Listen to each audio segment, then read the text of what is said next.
If you have a smart speaker, you have access to the entire world of NPR and St. Louis Public Radio. All the latest news and all the captivating stories. Activate our voices with yours by telling your smart speaker to play St. Louis Public Radio. If there's one burning question throughout the state of Missouri, it's who will be the Show Me State's next lieutenant governor. State Senator Mike Parson is hoping he'll be the answer to that question. The Bolivar Republican joins us next on another edition of Politically Speaking. 9, 8, 7, 6, 5, 4, 3, 2, 1. I think that is fair to As I say. hands to kiss and babies to shake. But I think my record speaks for itself. That's a really good question. Hello and welcome to the Politically Speaking podcast. I'm your host, Jason Rosenbaum, a reporter with St. Louis Public Radio. Joining me in studio today in St. Louis is colleague Joe Mannies. And our first Bolivarian to appear on our show. A great honor we have as our special guest today. Mike Parson, and good to be here in St. Louis this morning. It's great to see you again. You are a state senator. Before we ask you any questions about your life story and your time in politics, just tell our listeners your senatorial district and which counties and areas in the state it represents. Well, my senatorial district is the third largest in the state. It covers Lebanon, Missouri, Bolivar, Missouri, El Dorado Springs, and Sedalia, Missouri are the kind of points of the district. It's about 3 hours across my senatorial district, and a great district for me. There's a lot of blue-collar workers there, a lot of agriculture land there, which I enjoy very much representing my district. It includes Sedalia, home of the state fair. And I want to ask him about Bolivar. Okay. How Bolivar? Now, Bolivar is also the home of, or the original home of the hometown of Roy Blunt. Correct? That is correct. Okay. That's correct. And how does it get pronounced Bolivar? Now, the country is Bolivar. I've always wondered about if there was a particular thing about the founding of Bolivar that dictated how the name is pronounced. You know, not that I know of. I'm sure it's just been picked up that way over the years. It's almost like Parson and Parsons. You know, there's a lot of Parsons with an S on it. Yeah. And then mine Parson without an S. But the history of that is supposedly just people come over and somebody maybe just left off the S. Yeah. So here comes the family of Just Parson. imagine how many times Senate President Pro Tem Ron Richard has been referred to as Ron Richards over his political career, just as you probably have been called Parsons 100,000 times, basically. You know, it's kind of a humorous deal, but it's a little complicated in Bolivar because there is a Parsons family there, and they are the singing Parsons sisters. So we're always confused with that a little bit. So you're always telling them that I'm the singular Parson, not the Parsons sister. Right. Oh my gosh. The more you know, the more you know. So tell us a little bit about yourself. I know that you had a varied professional background before you got into state politics. Right. Just tell me your life story as succinctly as you can. You know, probably a little unusual for most politicians that where I started from, but my parents were true farmers. Milk cows, hogs, chickens, and a big garden. And growing up as a kid, you hauled hay in a small town of Wheatland, Missouri, 356 people.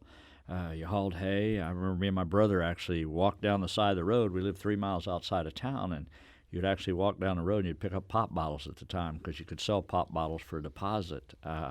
We didn't have much back then, but on the other hand, we had everything. My mom and dad were married 63 years. They lived the life they wanted to live. And so I wouldn't trade how I grew up for anything. Now, what did they do mainly? They were farmers. What they grow? They had row crops. They milked cows. My dad milked cows. You lived on your milk check from month to month. You didn't go to the store but once a month. One of the things I always like to tell you, and I don't tell you this to feel sorry for me because that's the last thing I want, but when school year started, you got 2 pair of Levi's and a new pair of tennis shoes, and that's pretty well what you did for the rest of the year. So much has changed since then. But I like I said, I wouldn't trade that upbringing from anything. And my parents were just good people and got me on the right track. I probably got off the right track a couple of times, but anyhow, they did a good job getting me prepared. And really one of the first times I left Missouri was in the United States Army. When I was 19 years old, I joined the military and got sent to Germany right off the bat. And I remember when they gave me my orders for 21st Replacement Division, I remember I had to go back in the barracks and get on the world globe and say, now exactly where is Germany at? So I went over there and I spent 3 years over there, and really I was in the military police corps, so therefore my law enforcement career started. Worked my way into the military police, the criminal investigation division of the Army, re-enlisted, a second tour of duty in the Army, and then when I come back home, I got back in law enforcement. But let me go back to one thing that does have a special part in my career.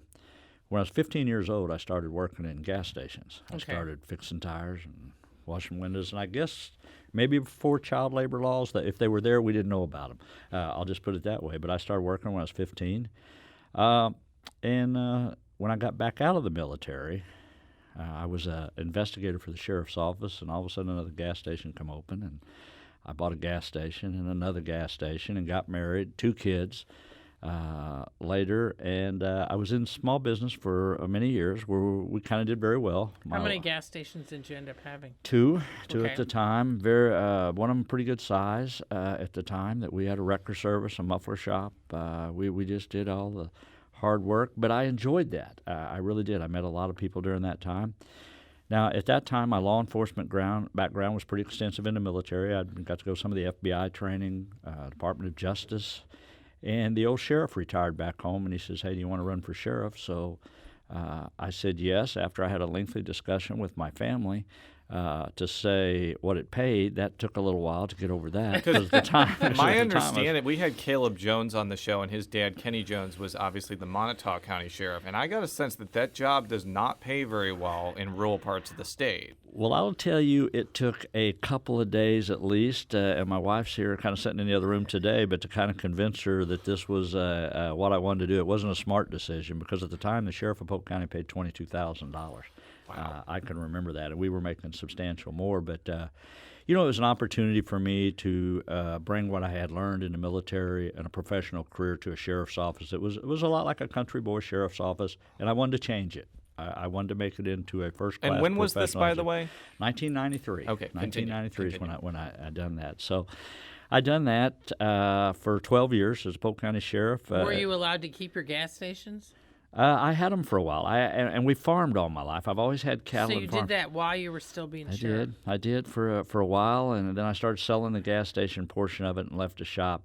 By the time I had the farm and I was the sheriff and I was trying to do a small business at the same time, it was problematic.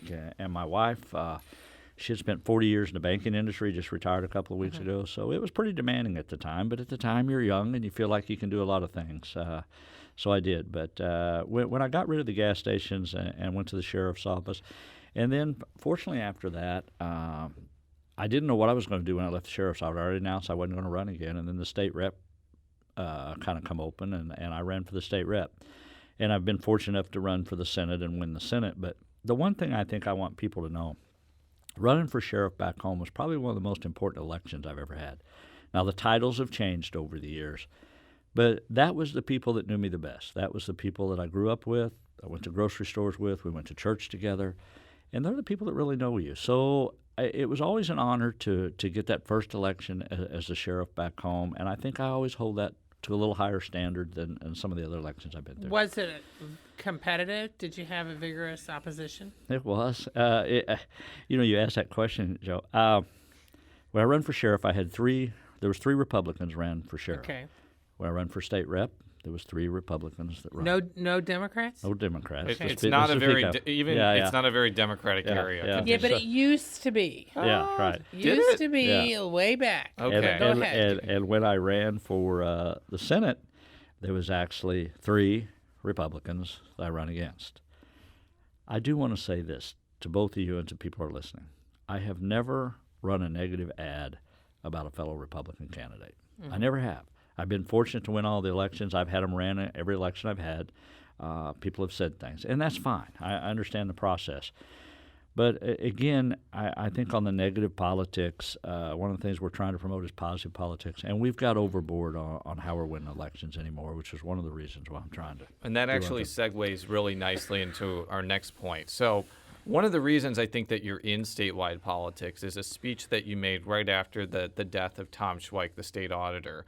Right. You were obviously, and as well as a lot of people, including myself, very hurt and moved by the death of Schweik, who took his own life on February 26, 2015. I'm going to play a clip of this speech where you're talking specifically about an ad that was ran right before his death and kind of to showcase your disgust with politics as usual in Missouri. All right. To base things totally on one's appearance and to make reference to one being small and being able to be squashed like a bug should be unacceptable to all of us. It'd be totally unacceptable to all of us. One has to wonder how his wife, his children felt. Somebody you're married to, you love, that you live with, that you raise children with. How do you think she felt for her husband to be described in such a way? How do you think those two children felt when somebody talked to their bed about their dad in that kind of light, in that kind of description? How do you think they felt? How would you feel to put somebody in such a negative way? So, very powerful words. I was listening to most of the speech to get a clip, and it was a very powerful speech. I kind of want to know what kind of went into your thought process behind making that address in the Senate, how Tom Schweik's presence in your political career and your life affected you, and how you want to move beyond what you just described in that clip.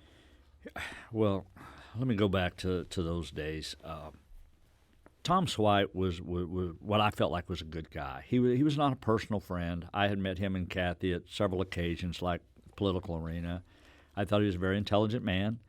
I thought he was very worthy to be a public servant. I think he was very true to that calling. However, for somebody to do what they did to him in the manner they did, I thought was totally wrong. And I thought, ever since my careers have started, and you know, as long as I've been around in life, we keep pushing the envelope, and we keep pushing it to where we're starting to talk about people's character, their honor, and their families, and really just trying to destroy that to win elections. And that's not what elections are about. Elections should be about your accomplishments. What have you done to qualify you for the position, and why are you qualified to run? But anymore, it's got into such negative campaigning, the dark money, the things that are involved in politics right now that I'm tired of, frankly. And I think there's a better path. It's okay for somebody to show the difference on my voting record. It's open. Anything I've done in my past that's public, I think that's open. But the money is so big in this state anymore. You've got a lot of consultants across this state that are in this for the money side of it, not in it for the right reasons. And frankly, on the Republican side of things, each year goes by and we almost destroy one another in primaries, and there's nothing left by the time you go into the general elections. And if we don't change that way, if we really don't change the way we conduct ourselves as political leaders, then I don't think it's a good future for us. I really don't. So I think it's important that we maintain some integrity and some honor in what we do. Now, the Republican primary for governor, which Right. has 4, has gotten pretty nasty. Not quite as nasty as that, but it's gotten pretty nasty. And by the way, just for our listeners, you were initially a candidate for governor, but you switched to the lieutenant That's governor. correct. But yeah, continue. I was just going to work into that. Right. But and I do want to say, which I've said before, because I covered Schweik a lot and knew him relatively well. At his kickoff for governor, he was very, aggressive against his Republican opponent and his Democratic opponent in his Right. kickoff speech, which was less than a month before he died. Right. So with that as a backdrop, my basic point was he could give as good as he got. Right. Did his death have anything to do with, or at least what was going on, influencing you to switch from running for governor to running for lieutenant governor? And what you're seeing now, your race so far has been pretty civil between you and Bev Randall. But as I said, there's potential in some of these other races, especially the Missouri governor's race, for it to get a bit more nasty in Right. the next few months. Right. I'm just interested in your observations and how, and especially, as I said, from the standpoint of where you are now.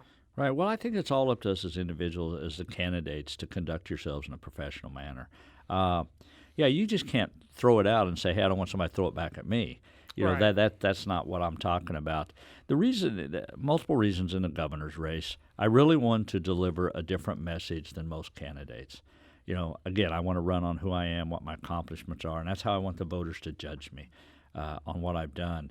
not on about destroying my opponent. If I got to win that way, then I'm not sure I'm worthy of the election. I don't want to win that way. I just do not.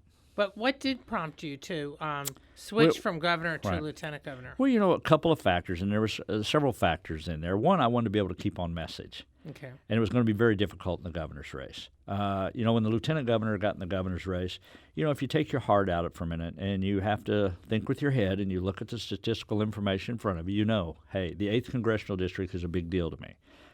For me to be a statewide candidate, I've got to do well in the 8th Congressional District. Peter Kinder comes from the 8th Congressional District, so you had to be realistic here. I'm not into races to run well. This is refreshing because very few people will just come right out and say what you just said. Go ahead. Yeah, that was part of it. And again, I wanted to stay on message. I wanted to stay on positive politics, and I think if I was in a 5-way race with the governor, nobody's going to care. We're not going to have this conversation. It's going to be multiple other things when you're the governor's race. And as time went by, I really felt in my career I'm very well suited for the lieutenant governor's race. And I'll tell you why, because nobody ever talks about what the lieutenant governor does. You go around and say, okay, what's the lieutenant governor's job? I don't know, is what the response. But the lieutenant governor of the state advocates for veterans. And being a United States Army veteran, I think that's very important. And we got 2,200 veterans across this state with no place to go, no bed to fill them in veterans' homes. But yet we have assisted living facilities. We have nursing homes all over the state with empty beds. There is no reason we cannot get those people in a facility somewhere to take care of them. That it's unacceptable. The only reason we don't is because of bureaucracy between the federal and state government. The Veterans Hospital, which is a huge issue, health care has changed so much over the years. Why can't a veteran go in his hometown and get medical care? Why does he have to necessarily go to a VA hospital? That's one of the things the lieutenant governor does. He advocates for seniors. Now, whether I like it or not, of course, we're on radio, but I got enough gray hair, I qualify. So sticking up for seniors is a good thing. And then tourism, the number 2 industry in the state, is important. And agriculture is a big deal to me. I want to do that. And so there's some opportunities the lieutenant governor, I think, is suited for me in my career. Now, you talked about veterans and nursing home facilities, assisted living, those places. Right.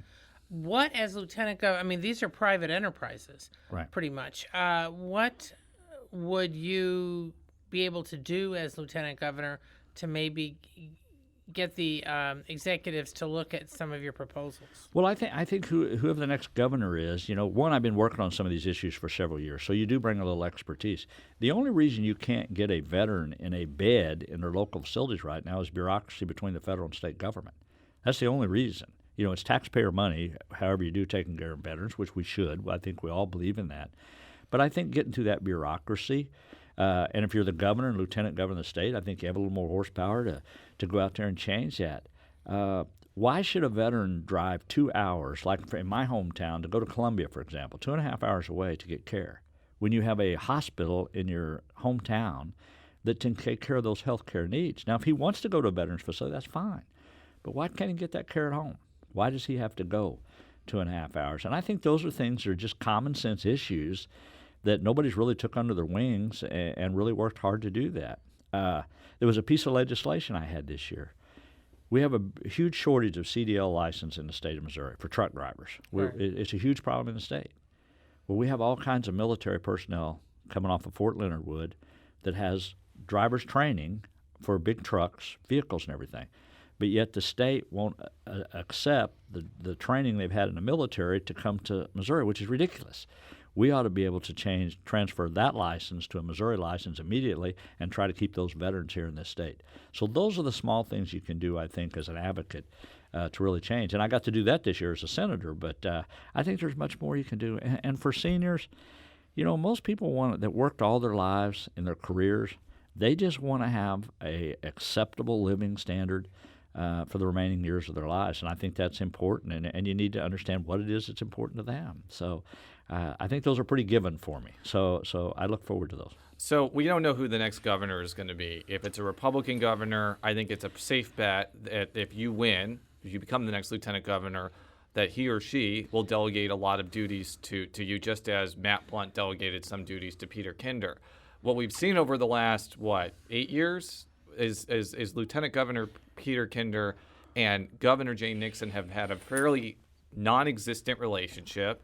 It seems like he has delegated basically nothing to the lieutenant governor. If Koster is the governor, do you have an expectation that he is going to be more willing to have you help out in his administration and maybe help get things through the Senate, considering that it's going to be probably a Republican supermajority no matter what at this point?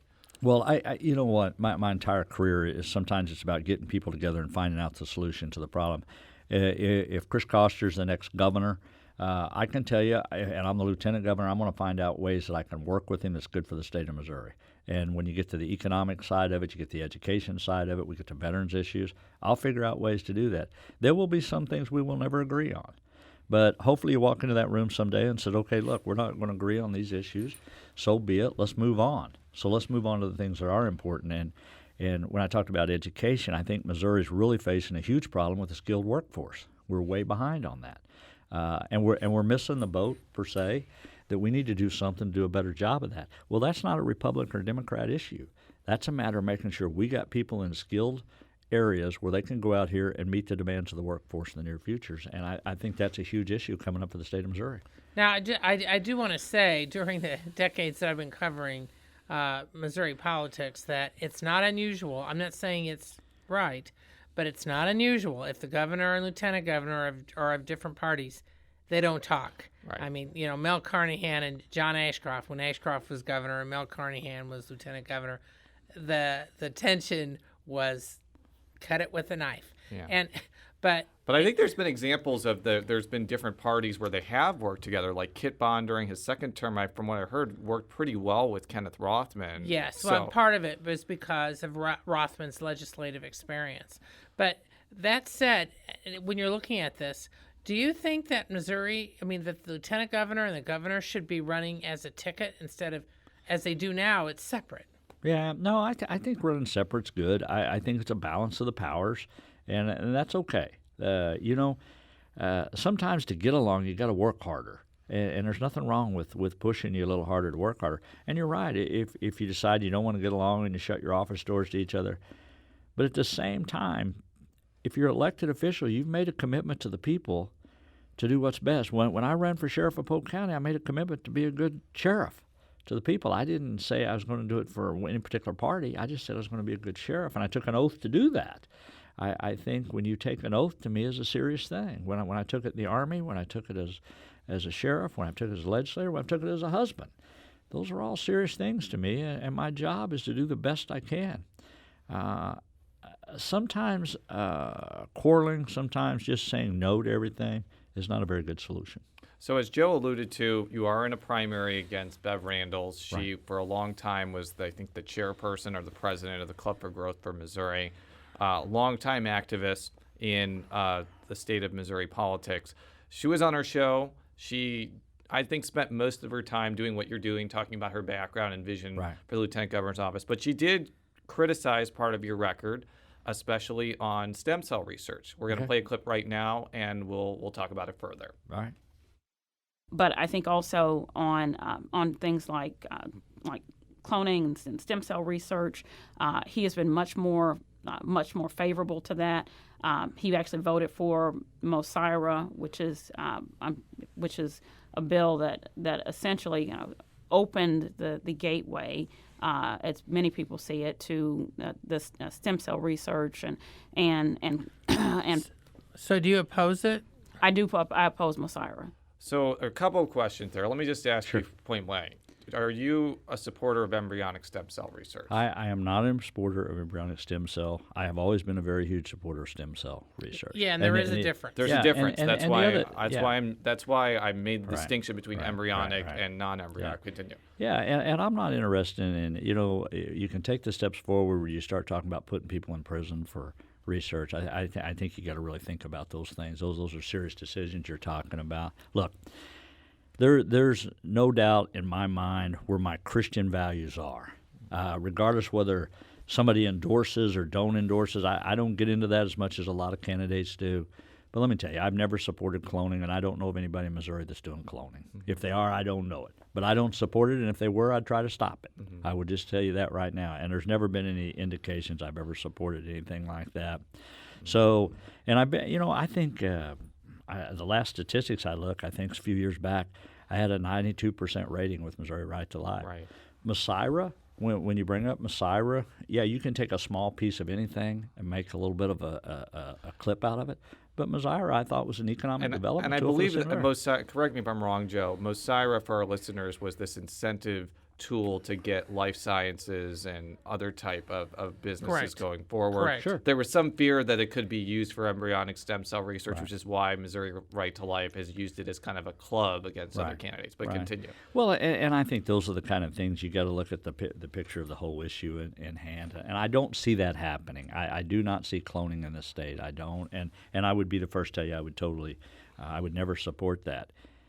Things get, when you're a legislator and you vote on certain things, and there'll be a clip, I'm sure someday. I told some people this yesterday. There'll be lots of clips probably, but ethics reform was one of the things that I told a group of people yesterday. A year ago, I voted against ethics reform, but the reason I voted against it, which they'll never tell this story, is because it exempted every legislator in the state capitol. The piece of language it did, and I said, look, I am not going to support anything and make us exempt to it. And I said, I oppose that, and people are going to figure this out before long.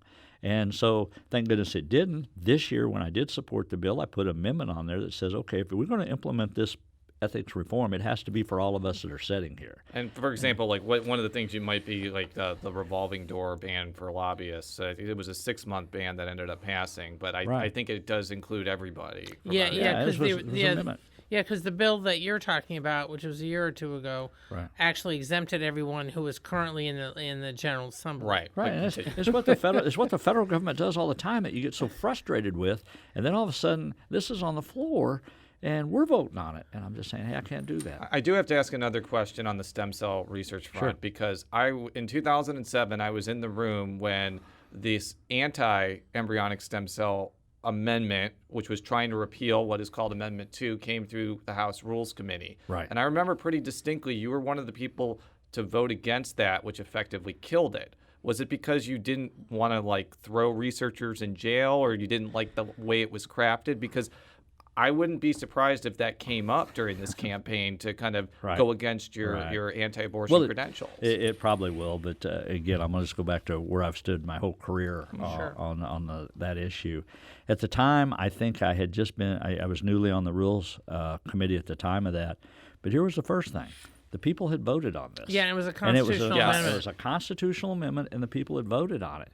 Whether I liked it or whether I didn't, do you change the will of the people to the vote, whether it was fair or unfair? I mean, that's how democracy works. That was one of the things that weighed on my mind. And at the time, frankly, I didn't know whether I could or I couldn't. I hadn't been up there very long when I did that.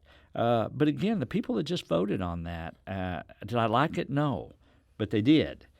So that was one of the factors. And then the other thing, like I said, I'm not in favor of putting people in jail if they haven't done anything wrong. Now, again, do I want somebody out there in my Christian beliefs? When you start talking about babies and at what time that occurs, that's a big deal to me. I'm very touchy about that, all my values. But again, the people of Missouri voted for a certain way, and that's the way they voted. Well, you and I were both at this state Republican convention this past weekend in Branson, and a couple things. Actually, 3 things. First, it was interesting in that, stem cell research, all that, many of the social issues, other than guns, weren't mentioned. It wasn't. It was, and 2, everybody was obsessed with Trump. Right. And saying we got to stick with this guy because we don't want Hillary in the White House. Right. So there was really this strong message, and virtually all of the Republican statewide candidates spoke, including you. Right. And I'm just interested in your thoughts as you were there and all this was going on, how this is going to affect your race, do you think? And did you feel comfortable or not with the way everything turned out with the platform and everything? Well, first of all, let me go back to how it affects your race. Nobody knows that answer yet, right, because it depends what happens. You know what? I don't know what the Trump issue is going to be like in the general election. I do not. I know he is our candidate at this point. He's going to be our candidate. I don't see anything changing there. So, I have to hope for the best. I hope, the one thing I hope, somebody like him, with some of his nominees, whether it be the Supreme Court or whether it's cabinet, I think are crucial at this point. I think who he surrounds himself with will define who he is.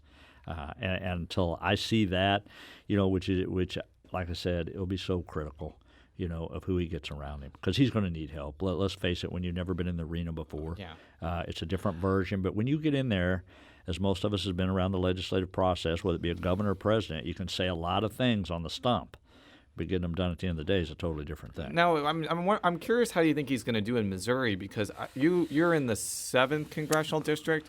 Right. I think he lost that district by not a wide margin, but a pretty significant one, given how close the race was. And I haven't seen any polling that says that Trump is going to lose Missouri at this point. But even if he underperforms and only wins by 1 or 2%, that has an effect on the down ballot races. Oh. So I'm just curious, how do you think he's going to do, even in Republican areas like yours? You know what? I think Trump is going to do well in Missouri. I do.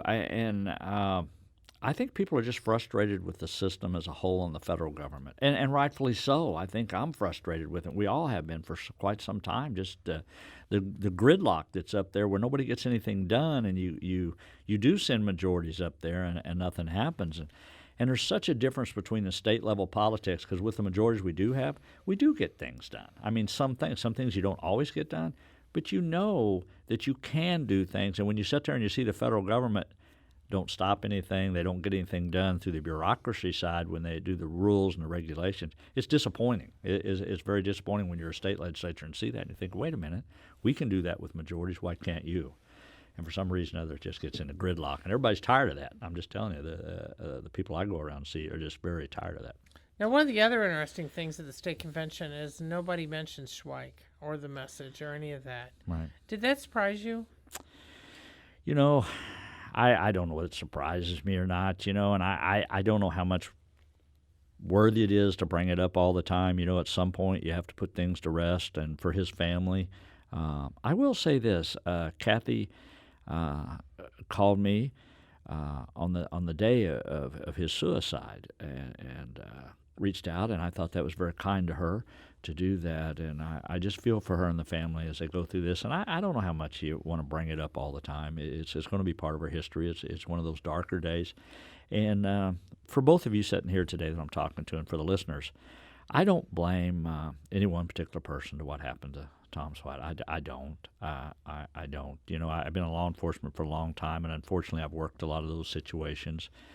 And most of the time there's one person that commits the act, and for multiple reasons. So I want everybody to know I don't have no hard feelings towards that. My heart goes out to the family. Whether you bring it up or not, again, maybe that's for me, maybe that's for other candidates someday to say, hey, look, I'm doing a different route. Maybe that's the inspiration you get out of what happened, but I don't know, just bringing it up all the time is good for the family. Now, if you win the nomination, either you or Randall, but in this case we're talking about you, there's no guarantee, but there's a likelihood that you would be possibly running against Russ Carnahan, the former congressman who has the family name, originally from Rolla, although he was a congressman from St. Louis. Right. I'm just interested how you would define, just in general, because obviously it's May, how you would define the differences, and would it be a national thing where you would focus on his national record, or do you think it becomes more about Missouri? Well, one, his record on the national level definitely will be part of the campaign. He's going to be like me. He's going to have votes, and I'm going to sure illustrate what those votes were, what I think harmful they are to the state of Missouri. So that's going to come. You know what? I actually look forward to a candidate to have a race with Russ Carnahan, because I think of all the tickets and all the people running, I think you're going to have two distinct individuals, one coming from rural Missouri, one from St. Louis. One's an attorney, one's a farmer and a small business owner. I look forward to that challenge, and I think over the years, with some of the endorsements I've got through almost all the ag communities, which agriculture is our number one industry in the state, and for the things I've got to do in St. Louis, and an example of that is a few years ago, the Jewish Federation up here, I had a chance to go to Israel on economic development, and because I was in the military and my ag background. And you go to those countries and you think, okay, I'm very fortunate and blessed to go to this country, which Israel was a big deal to me biblically and just to have the experience to do that. But when you come back, what's important is what do you do with that experience? And when I come back, I found out that we had an economic development office in Israel with 29 of the states. So I said, well, that's no good, because how do you know where you are in the pecking order of 29 with Texas and the Carolinas? Right. So when I got back, I actually passed a piece of legislation that put our own standalone office in Israel. We have our own economic development office in there that we funded, and there's been 3 startup companies that have come out of that trip back to Missouri. So when it comes to St. Louis region, I've always been very supportive of here, the economic development side of it. I understand the education side of it up here, what you can do. But, I'm excited about the challenge. Now, I'm interested about this factor in the general election because you were heavily involved in a couple of things, the Right to Farm Amendment and also kind of changing this a initiative petition that passed in 2010 dealing with dog breeding. Right. The interesting thing about that first one is that initiative petition was incredibly unpopular in rural Missouri because it would have put a lot of farmers and dog breeders out of business. Right. But it was very popular in some parts of St. Louis and St. Louis County. I actually remember Jane Cunningham voting against the changes because she said more people voted for that than voted for her. I'm wondering how that's going to factor into the campaign, not just that particular initiative, but just those 2 initiatives dealing with agriculture. No, you know what? I'm looking forward to talking about that, Jason, because let me tell you, I don't think that the people in the urban areas are not against rural Missouri. That's one thing you have to understand about the state of Missouri that I've learned over the years being up there. For Missouri to do good, you need the urban areas to do well plus the rural area. It should never be rural versus urban, and the 2 issues we're talking about was exactly that. Although it usually is. Yeah, but the problem was with Proposition B, for example, when Proposition B passed on the ballot on the initiative petition process, it put everybody out of business. Every dog breeder in the state of Missouri, whether you have a blue ribbon kennel, which you have up here in your segment of state, put them out of business. They couldn't operate on that. So that really becomes unconstitutional when you just put everything out of there. So that's why those changes was made. I have talked needless times in St. Louis and Kansas City, and I do not believe people are against rural Missouri. I don't believe when you talk about right to farm, I don't think they're against farmers at all. I don't see that. I think we're so removed from agriculture in this state. It's an education process for everybody to learn where does food come from, how are we doing it now versus the old days. And if you've never lived on a farm before, you have this image sometimes that we don't take care of the cattle, we don't take care of the livestock. You think of CAFOs, confined animal facilities. Right. You don't think about how the how we take care of the environment anymore. But if you really look at what we did in agriculture, we're probably more stewards of the land, better stewards of the land we ever have been through technology, of how we do things, of how we take care of livestock, because it's a way you make a living. And the one thing I do know about Missouri, everybody likes to eat in Missouri. So I have figured that out. So agriculture is important to the entire state. So I look forward to that. But there has been some controversy in recent years. In fact, this came up on the whole right to farm thing because of these larger, these gigantic, what one might call them factory farms. With some with pigs and some with chickens. And that does run, they are in competition with the family farmers. And you've got some parts of the country, in fact, I was just reading an article about one in Illinois where a lot of farmers who had been in the pig business ended up having to drop because of these gigantic, I guess you'd call it confined animal facilities. Confined animal facilities that were being run by corporations nearby. I'm just interested in your take on since you've been a farmer, kind of your thoughts about that, and B, what could the lieutenant governor do or not do about easing some of the controversy? Yeah, I think one of the things is educating each other. I think reaching out to the urban areas is critical. And I tell farmers all the time, look, you can't just stay on the farm and do nothing anymore. The people in St. Louis, Kansas City, or Columbia, or Springfield, where it might be, we have to reach out to them and educate them on what it is we do and what these facilities are all about. And Joe, if you think of what we have to do in the next 35 or 40 years in agriculture just to meet the demands of the population, for 200 plus years of the existence of our country in the United States, we're now going to have to double that production in the next 40 years to meet the next 40 years to meet those demands.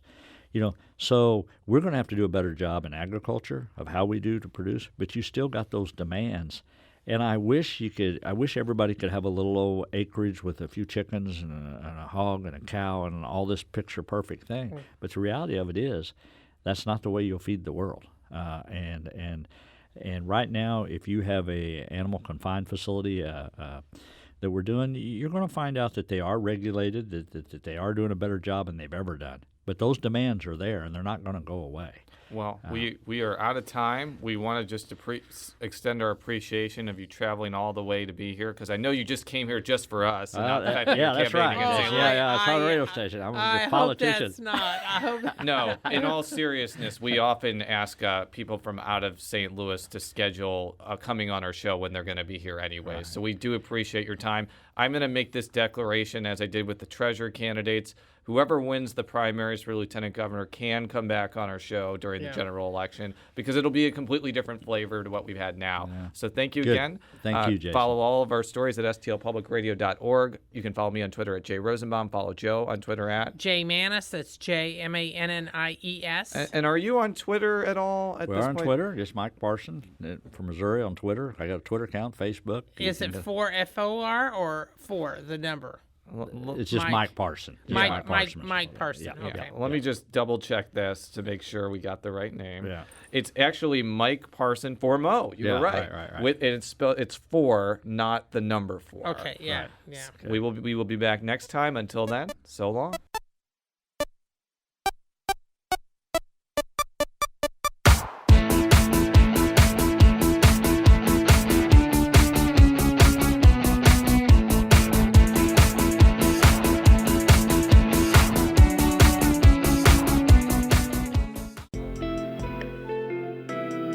The Gateway brings you the day's news from the St. Louis region and across Missouri.